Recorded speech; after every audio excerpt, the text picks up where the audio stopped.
Assalamualaikum warahmatullahi wabarakatuh. Perkenalkan, nama saya Dedang Samudra dengan NIM 2110129 Saya di sini akan mempresentasikan hasil proposal penelitian saya dengan berjudul Pengembangan Alat Peraga Praktikum sebagai Media Pembelajaran Usaha dan Energi pada kelas 8 Sekolah Menengah Pertama. Sebelumnya saya ucapkan terima kasih kepada dosen pengampu mata kuliah Manajemen Inovasi, yaitu Bapak Dr. Andes Maya Istiadi MPD. Adapun latar belakang penelitian saya yaitu di mana media pembelajaran merupakan alat pendidikan yang mempengaruhi lingkungan belajar dan kondisi pembelajaran. Penggunaan media dalam pembelajaran dapat meningkatkan motivasi dan minat belajar siswa. Di mana pada penelitian saya yaitu di SMP 2 Banjarmasin seringkali masih bersifat teacher concentrated dan mengandalkan buku ajar sehingga menghambat minat belajar siswa, terutama dalam materi yang kompleks seperti yaitu usaha dan energi. Penggunaan media pembelajaran seperti alat peraga praktikum dapat membantu siswa memahami konsep IPA secara lebih konkret dan menarik, terutama pada materi usaha dan energi.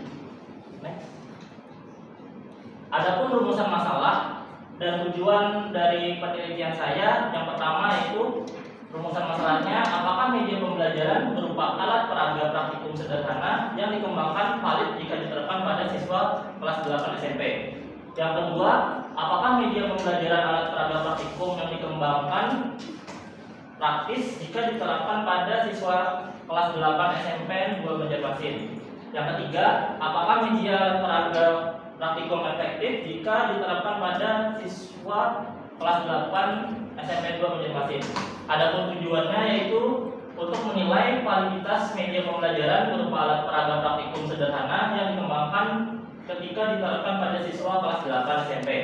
Yang kedua, untuk mengukur tingkat praktisitas media pembelajaran alat peraga praktikum yang dikembangkan ketika diterapkan pada siswa kelas 8 SMP dan 2 Banjarmasin. Yang ketiga, untuk mengevaluasi efektivitas media pembelajaran alat peraga praktikum ketika diterapkan pada siswa kelas 8 SMP 2 Banjarmasin. Adapun spesifikasi alat yang saya harapkan, yang pertama ada dimensinya yaitu panjang dan lebar alat dapat disesuaikan, memberikan keseimbangan yang tepat antara panjang tumpuan dan posisi beban. Kemudian dimensi yang memadai untuk mendukung eksperimen dan demonstrasi yang jelas terkait usaha dan energi.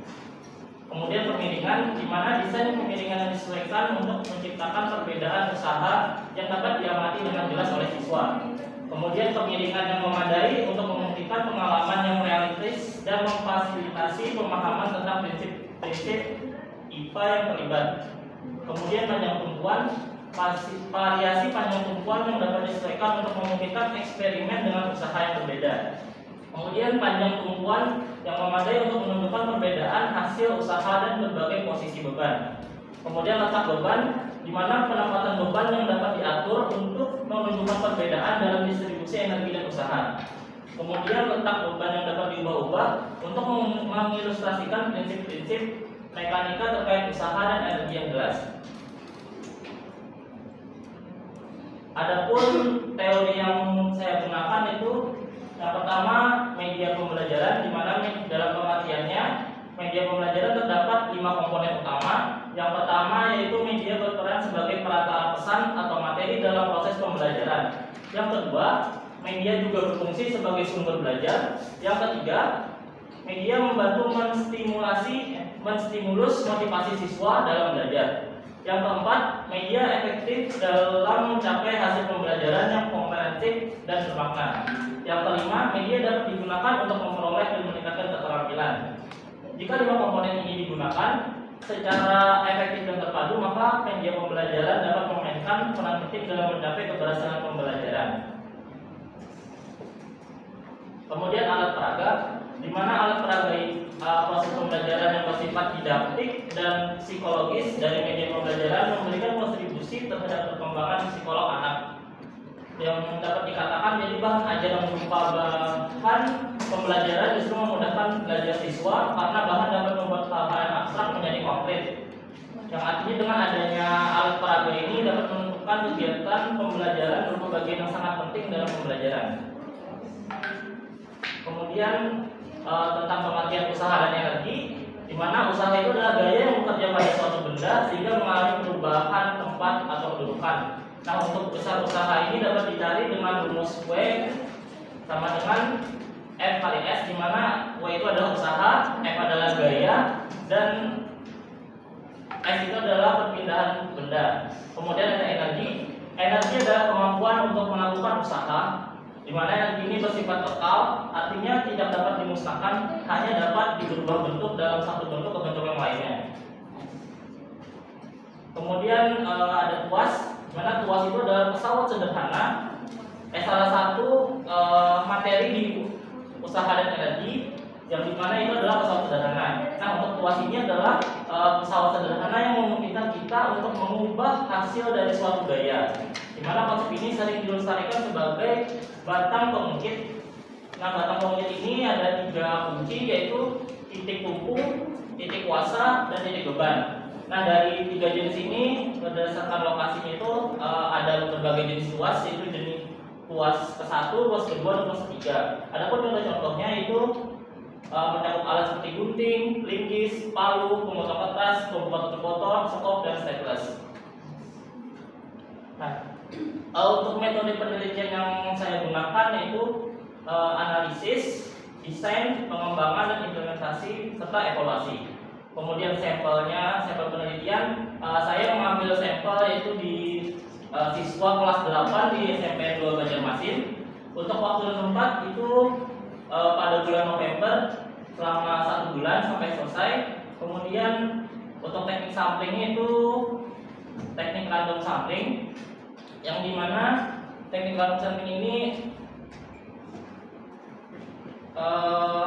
memilih beberapa siswa secara random, dimana dengan memilih siswa secara random ini dapat mewakili beberapa populasi siswa yang ada di keseluruhan. Kemudian ada instrumen penelitian. Instrumen yang saya gunakan itu berupa tes pemahaman, angket respon siswa, lembar observasi, dan lembar observasi. Kemudian teknik pengumpulan datanya itu observasi dan angket. Observasi yang dilakukan ini melaksanakan tentang pembelajaran dengan alat peraga praktikum. Kemudian ada teknik analisis data yang saya gunakan itu deskriptif, di mana deskriptif ini terdapat data yang telah dikumpulkan melibatkan perhitungan statistik deskriptif berupa min, median, dan modus. Mungkin itu presentasi dari saya. Mungkin ada yang ingin ditanyakan, silakan. Izin bertanya. Nah, kenapa jadi memilih penelitian eksperimen tuas pada materi usaha dan energi, sedangkan banyak jenis lainnya seperti bidang miring, roda berporos, dan katrol? Yang pertanyaan dari saya. Oke. Nah, kenapa saya di sini memilih tuas? Karena saat melakukan penelitian, saya bertanya kepada siswa itu di materi pesawat sederhana itu lebih kurang memahami di bagian tuas, karena tuas itu ada 3 jenis, yaitu ada tuas 1, tuas 2, tuas 3. Sedangkan di roda berporos, bidang miring, dan katrol itu cuma ada 1 jenis, di mana semua itu dipengaruhi oleh faktor gravitasi. Nah, sedangkan untuk yang tuas itu dia berbeda, di mana ada lengan kuasa, ada lengan beban. Jadi walaupun itu sama, tapi tetap berbeda, sehingga saya memilihnya berupa alat peraga sehingga dapat dicontohkan tentang tuas itu. Oke, mungkin itu saja dari presentasi dari saya. Saya mohon maaf. Wassalamualaikum warahmatullahi wabarakatuh.